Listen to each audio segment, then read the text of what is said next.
নমস্কার, আপনারা দেখছেন ভয়েস অফ বাঁকুড়া। বাঁকুড়ার সব খবর, সঠিক খবর সবার আগে। বাঁকুড়া জেলা পুলিশ তথা কতুলপুর থানার পুলিশ প্রশাসনের পক্ষ থেকে একটি রক্তদান শিবিরের আয়োজন করা হয়েছিল কতুলপুর থানা প্রাঙ্গণে। দিন দিন ব্লাড ব্যাংকে যেভাবে রক্ত সংকট দেখা দিয়েছে সেই কথাকে মাথায় রেখে বাঁকুড়া জেলা পুলিশ তথা কতুলপুর থানার পুলিশের পক্ষ থেকে আজ শনিবার একটি স্বেচ্ছায় রক্তদান শিবির আয়োজন করা হয়েছিল। এই রক্তদান শিবিরে উপস্থিত ছিলেন অ্যাডিশনাল এসিপি মাসুদ হাসান, বিষ্ণুপুরের এইচটিপিও সুপ্রকাশ। তাছাড়া উপস্থিত ছিলেন কতুলপুরের সিআই, কতুলপুরের ভিডিও, এছাড়াও বিশিষ্টজনেরা আরও উপস্থিত ছিলেন।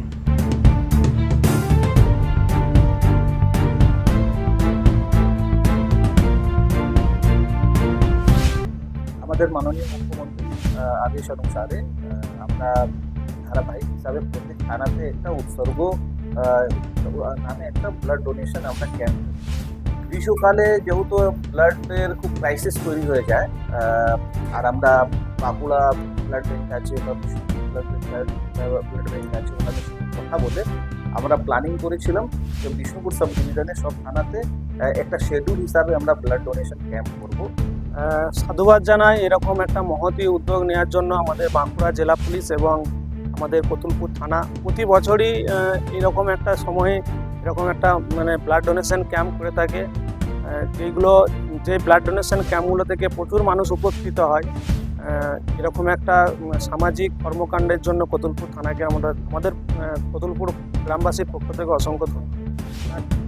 আমি ব্লাড দিয়েছি এবং ভালো লাগছে। ব্লাড এমনি প্রতি বছরই দিই, আজকে এখানে আমাদের কতুলপুর থানায় দিলাম স্বেচ্ছায় রক্তদান।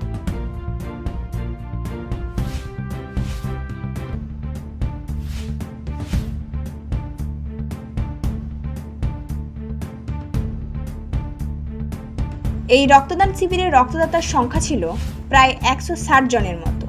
এই রক্তদান শিবিরে জানা যাচ্ছে দিন দিন এই গ্রীষ্মকালীন অবস্থাতে ব্লাড ব্যাংকগুলোতে যেভাবে রক্ত সংকট দেখা দিয়েছে সেই কথাকে মাথায় রেখে বাঁকুড়া জেলা পুলিশ তথা কতুলপুর থানার উদ্যোগে এই স্বেচ্ছায় রক্তদান শিবির আয়োজন করা হয়েছিল কতুলপুর থানা প্রাঙ্গণে।